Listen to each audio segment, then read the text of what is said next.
várias atividades. Salmo 125, eu quero falar sobre a segurança de um coração confiante. Vamos ler juntos Salmo 125? Vamos lá? Os que confiam no Senhor são como o monte Sião, que não se abala, firme para sempre. Como em redor de Jerusalém estão os montes, assim o Senhor em derredor do seu povo, desde agora e para sempre. O cetro dos ímpios não permanecerá sobre a sorte dos justos, para que o justo não entenda a mão a iniquidade. Faze o bem, Senhor, aos bons e aos retos de coração. Quanto aos que se desviam para sendas tortuosas, leva-los-á o Senhor juntamente com os malfeitores. Paz sobre Israel. Meus prezados irmãos, a moeda do mundo espiritual é a fé. Nós temos hoje aí a moeda que circula, nós temos o Bitcoin, né, agora, que é o que trabalha nos porões, mas nós temos a moeda do mundo espiritual, que é a fé. E a Bíblia diz que sem fé é impossível agradar a Deus. Que sem fé nós não temos acesso a absolutamente nada no reino espiritual. E se você for observar no mundo espiritual, a salvação é pela fé, a justificação é pela fé, a santificação é pela fé, a glorificação é pela fé. De tal maneira que a Bíblia diz que o justo viverá pela fé. Então, a fé em Deus, a confiança em Deus, é tudo para a nossa vida. E este Salmo 125, ele faz parte dessa segunda trilogia aí dos cânticos de romagem. E esse salmo, que provavelmente foi escrito na época de Neemias e Esdras, traz aqui pelo menos 3 personagens. O Salmo 125 traz aquele personagem que confia no Senhor. Traz um segundo personagem, que é o justo, o crente, que pode estender a sua mão à iniquidade. Está aí no versículo 3. O crente que confia no Senhor, mas por questões circunstanciais da vida, ele pode cair, pecar, se desviar. E o terceiro personagem que aparece nesse texto são aqueles que se desviam para sendas tortuosas, são os malfeitores. Mas a ênfase do Salmo está justamente naqueles que confiam no Senhor. O Salmo está bem dividido em 3 partes. A primeira parte vai nos ensinar que aqueles que confiam no Senhor estão seguros e protegidos. Versos 1 e 2. A segunda parte está no versículo 3, que diz assim: aqueles que confiam no Senhor têm herança segura. E versos 4 e 5. Aqueles que confiam no Senhor têm um futuro seguro. Então preste atenção, a confiança em Deus vai abranger toda a fase da nossa existência e vai trazer bênção para nós durante toda a nossa vida. Vamos começar. A primeira parte diz assim: os que confiam no Senhor são como o monte de Sião, que não se abala, firme para sempre. Primeiro vocês observam no texto que ele diz: os que confiam no Senhor são. Há uma diferença entre ser e estar. Às vezes nós estamos abalados, às vezes nós estamos inseguros, mas nós não somos inseguros. E aqui entra o fato de que esse texto está garantindo para nós que a fé nos dá total estabilidade. É a fé que nos mantém de pé. É a fé, né, que nos dá essa força para continuar perseverando. Tudo é pela fé. A Bíblia fala de diversos tipos de comportamento cristão. A Bíblia fala daquele crente que constrói a sua casa na areia. Por isso que tem muito crente, quando você pergunta, vai bem? Ah, pastor, eu estou com um prego na areia. Então você está perdido mesmo. Mas lá em Mateus capítulo 7, Jesus faz essa comparação daquele que constrói a sua vida na obediência da palavra de Deus, e esse que constrói está construindo sobre a rocha. A Bíblia fala também de crentes que são como ondas do mar. Está lá em Isaías, e está lá também em Tiago, que Tiago diz, aquele que não tem fé, ele tem ânimo dobre, ele é inconstante, tal como a onda do mar. Paulo usa uma figura muito interessante também em Efésios, capítulo 4, quando ele diz que nós devemos exercitar a nossa fé através da edificação mútua, para que nós não sejamos levados por todos os ventos de doutrina. Mas o que é interessante aqui é que os que confiam no Senhor são como o Monte Sião. E o Monte Sião aqui é aquele monte que está na cidade de Jerusalém, logo da entrada, no alto, é o ponto mais alto. E o Monte Sião aqui significa justamente a estabilidade, a força. E se você for para o Salmo 16, por favor, Salmo 16, versículo 8, essa figura aparece aqui de uma forma maravilhosa. Ele diz assim no versículo 8, o Senhor tenho sempre a minha presença, estando Ele à minha direita, não serei o quê? Abalado. E a ideia aqui é que o Monte Sião ficava em Jerusalém, e em Jerusalém ficava o templo. E o Monte Sião simboliza estar na presença de Deus. E quando nós estamos na presença de Deus, é como se nós estivéssemos firmados como o Monte Sião. Quando você vai para o Novo Testamento, e aqui tem aplicação para nós que vivemos na graça de Deus no Novo Testamento, na Nova Aliança. Abra a sua Bíblia em 1 Coríntios, capítulo 3. Esse Monte Sião é uma figura de Cristo. 1 Coríntios, capítulo 3, versículo 11. O que você diz aí para mim? 1 Coríntios 3, 11. O que diz? Porque ninguém pode lançar outro fundamento além do que foi posto, o qual é Jesus Cristo. Você vai descobrir que estando em Cristo, e essa é a figura que Paulo diz, nós somos novas criaturas. Estando em Cristo, nenhuma condenação há. Estando em Cristo, nós somos abençoados com toda sorte de bênçãos espirituais. E Cristo é a rocha. Cristo é a rocha. E aí, quando você pega esse texto, você vai descobrir que a segurança da nossa fé, a segurança da nossa proteção está pelo fato de nós estarmos edificados em cima de Cristo. Cristo é a nossa rocha. Se você for, por favor, lá para 1 de Pedro, capítulo 2, queria destacar esse aspecto que Pedro vai colocar aqui. 1 de Pedro, capítulo 2. E veja, a partir do versículo 4.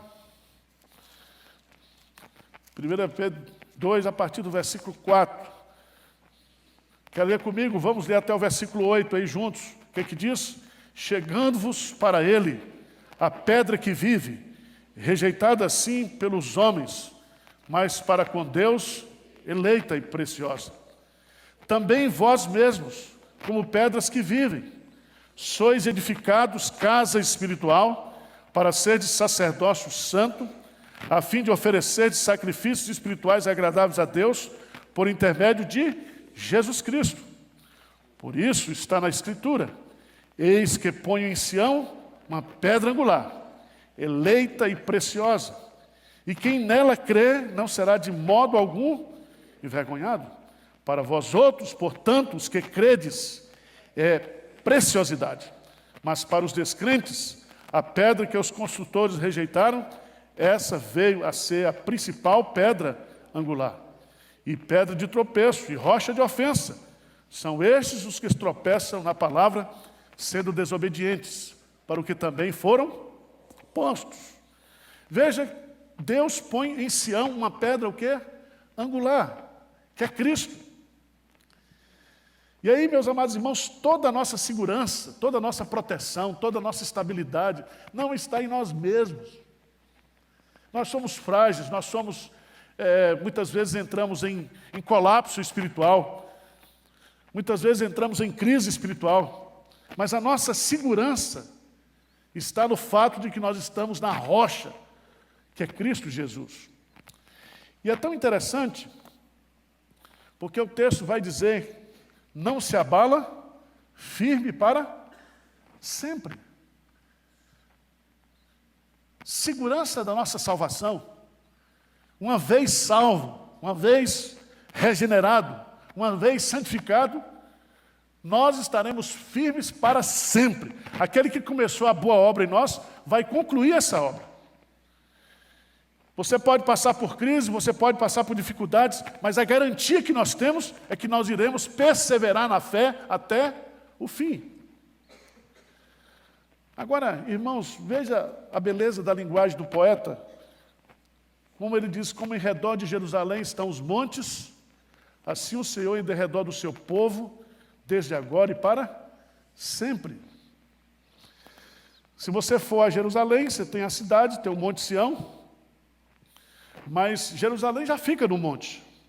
Quando você vem da Galileia, subindo as colinas da Judéia, você vai descobrindo que Jerusalém está cercada por montanhas. E aqui entra uma coisa que é muito interessante, porque ele está dizendo aqui que é Deus que está simbolizado nessas montanhas. Então, para você chegar no Monte Sião, para atingir alguém que está no Monte Sião, você tem que passar pelos montes que estão em derredor. Você tem que passar por cima de Deus para chegar até um crente, prejudicar um crente.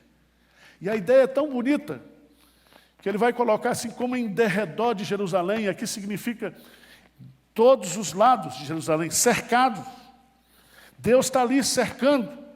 Você está firmado na rocha que é Cristo, mas você tem uma proteção no seu entorno. E a ideia aqui não é somente que nós estamos com Deus, mas Deus está também conosco. Nós estamos firmados em Cristo, mas além disso, nós temos essa proteção completa de Deus ao nosso redor. Diz amém aí, por favor. Você acredita nisso ou não? E aqui, se você observar bem, diz desde agora e para sempre. Você está em Cristo, e Cristo está com você. Eis que estou convosco todos os dias, até a consumação do século. Então, meus irmãos, nesse tempo de tanta instabilidade, nesse tempo de tanta desconfiança, nesse tempo de tanta crise, de tantas incertezas, a fé nos dá essa estabilidade maravilhosa. Aqueles que confiam no Senhor estão firmes, estão seguros, estão protegidos. E se você observar o Salmo 121, o Salmo 121 começa dizendo: eleva os meus olhos para de onde me virá? O meu socorro vem do Senhor. Porque você pode estar num monte, porque monte era ideia de segurança, de proteção, de refúgio, mas a nossa proteção não está no monte, não está na criatura, na criação, mas no Criador. É Ele que nos protege. Mas a segunda parte desse salmo é o versículo 3. Veja aí o versículo 3. O cetro dos ímpios não permanecerá sobre a sorte dos justos, para que o justo não estenda a mão à iniquidade. O que esse versículo está dizendo? Esse versículo se aplica principalmente à nação de Israel. E a nação de Israel recebeu de Deus aquilo que se chama de terra santa, terra prometida. E a terra Israel sempre teve consciência de que a terra era de Deus. E que a terra estava de uma forma mordômica, né, de mordomia. Eles tinham a posse da terra, eles podiam habitar na terra. A terra foi conquistada pela força de Deus.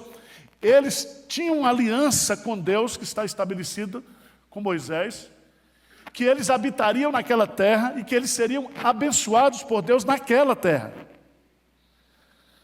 Mas todos vocês conhecem a história. Em 722, os assírios vieram e expulsaram as 10 tribos de Israel. Depois, em 586, veio Nabucodonosor, os babilônicos, e também expulsou o povo da terra. E a terra era a herança de Deus para o povo. Mas por causa do pecado, o povo perdeu a posse da terra. E o que o salmista está colocando aqui é que o povo de Israel, pelo fato de perder a terra e de estar debaixo do cetro dos ímpios, dos babilônicos ou dos assírios, eles poderiam definitivamente apostatarem da fé e perderem definitivamente a herança. Por isso que ele diz assim: o cetro dos ímpios não permanecerá sobre a sorte o quê? Dos justos. Significa que a provação sobre a vida do crente, ela é provisória, ela é temporária. Porque senão nós não aguentaríamos. Agora, irmãos, abra a sua Bíblia, por favor, lá em 1 de Pedro.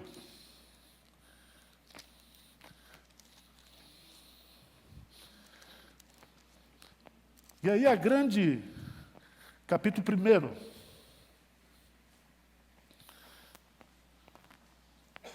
A grande lição que esse versículo vai nos ensinar. Se aqueles que confiam no Senhor estão seguros e protegidos, esse versículo vai nos ensinar que aqueles que confiam no Senhor têm uma herança segura, que não pode perder. E que a nossa herança não está aqui na terra. Veja o que diz Pedro, no versículo 3 em diante, do capítulo 1, da sua primeira epístola. Bendito Deus e Pai de nosso Senhor Jesus Cristo, que segundo a sua muita misericórdia nos regenerou para uma viva esperança, mediante a ressurreição de Jesus Cristo dentre os mortos. Por quê e para que Ele nos regenerou? Veja no versículo 4 que ele diz: para uma herança incorruptível, sem mácula, inacessível, reservada nos céus para vós outros. E aqui você vai aprender que a nossa herança, pelo fato da gente estar na rocha que é Cristo, não é terra. A nossa herança é celestial, a nossa herança é a vida eterna. A nossa herança é estar para sempre na presença de Deus. E aí, eu queria que você voltasse um pouquinho só atrás, Hebreus capítulo 11, para você entender.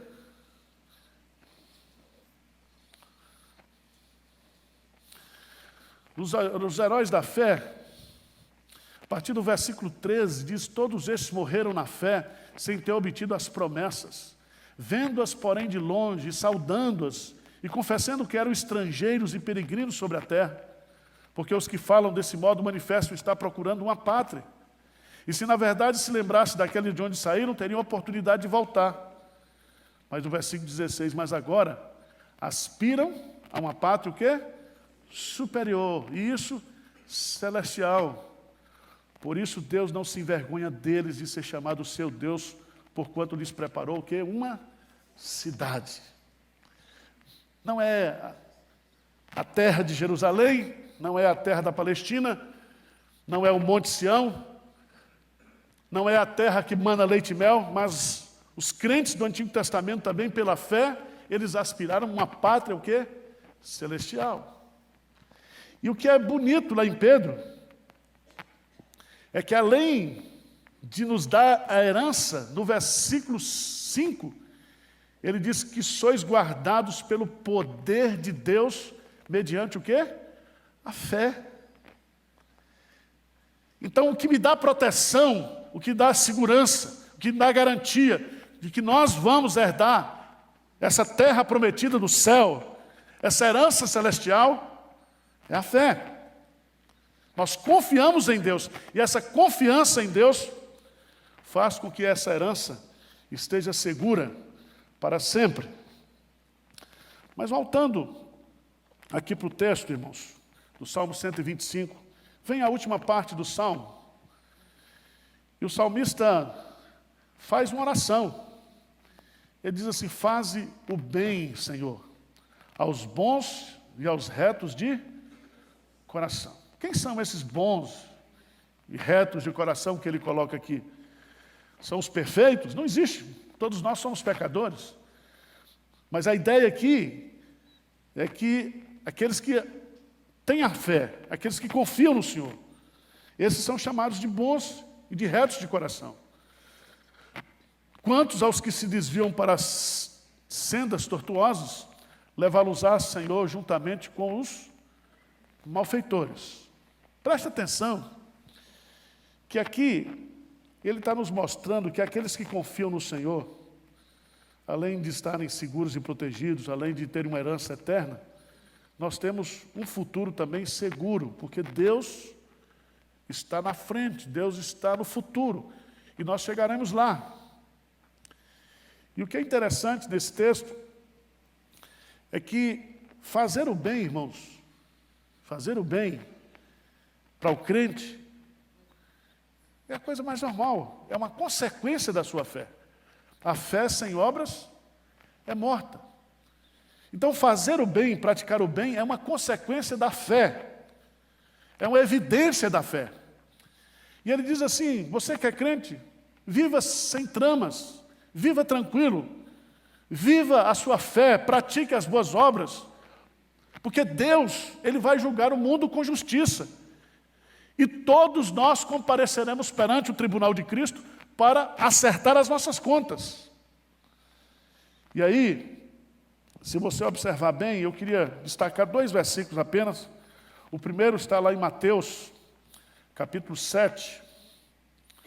Mateus, capítulo 7.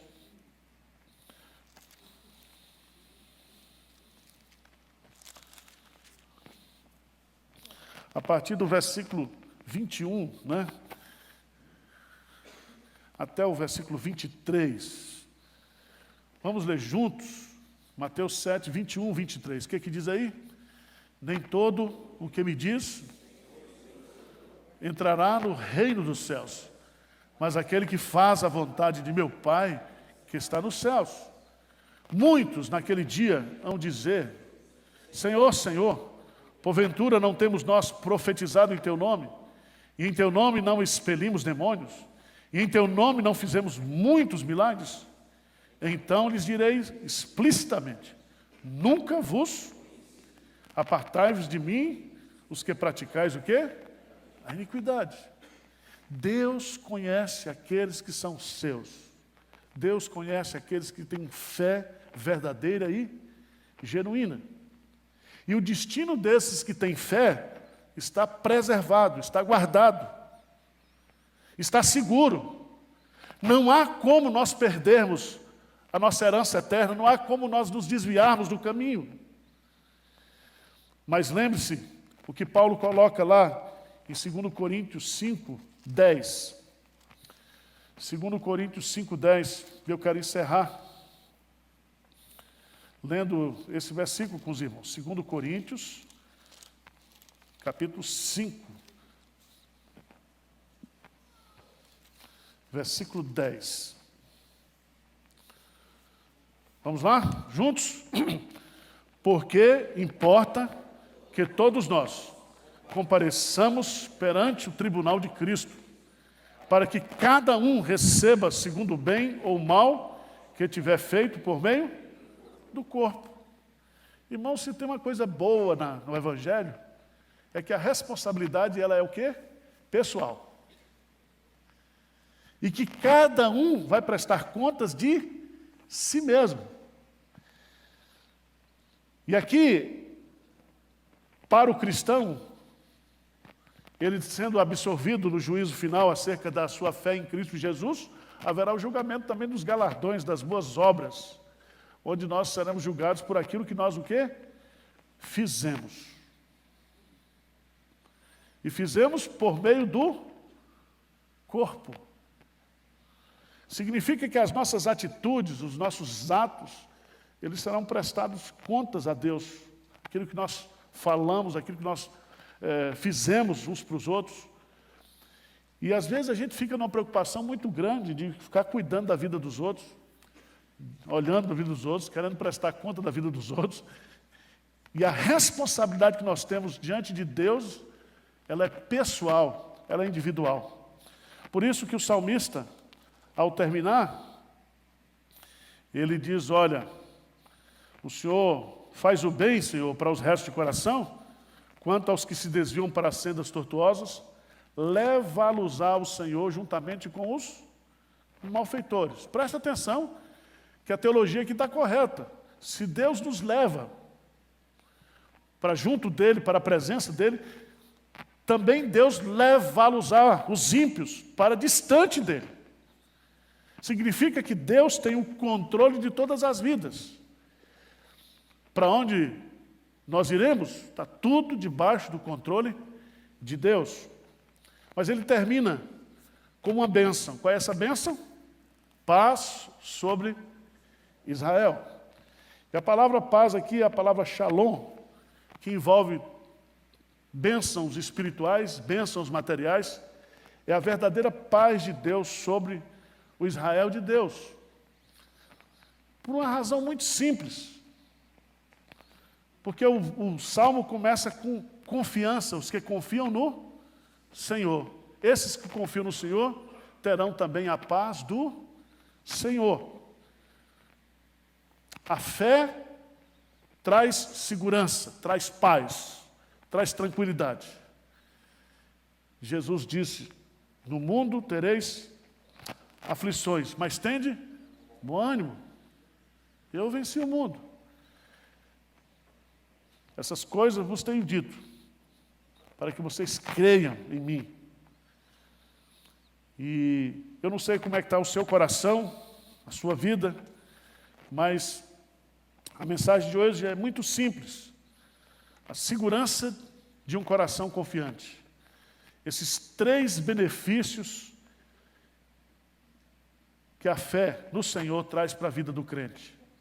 Aqueles que confiam no Senhor estão seguros e protegidos. Aqueles que confiam no Senhor têm herança segura. Aqueles que confiam no Senhor têm um futuro seguro, porque Deus está no controle de todas as coisas. Amém? Curve a sua cabeça, vamos falar com Deus. Deus querido, Deus amado, nós estamos aqui na Tua presença com os nossos irmãos. Estamos iniciando essa semana na Tua casa. E Pai, nós precisamos exercitar a nossa fé em Ti. Fazer com que essa fé cresça, se desenvolva, seja exercitada. Porque a fé traz para nós, ó Deus, uma tranquilidade, uma segurança, uma proteção, que nada nesse mundo poderá nos oferecer. Então, Pai querido, fortaleça a fé dos irmãos. Venha trabalhar para que nós confiemos mais em Ti, que nós tenhamos cada vez mais uma dependência maior de Ti, e que nós possamos, pela fé, experimentar da Tua doce presença, da Tua doce companhia, e de tudo aquilo que pela fé nós podemos conseguir no mundo espiritual. Anima, conforta, fortalece o Teu povo. Nós oramos em nome de Jesus. Amém.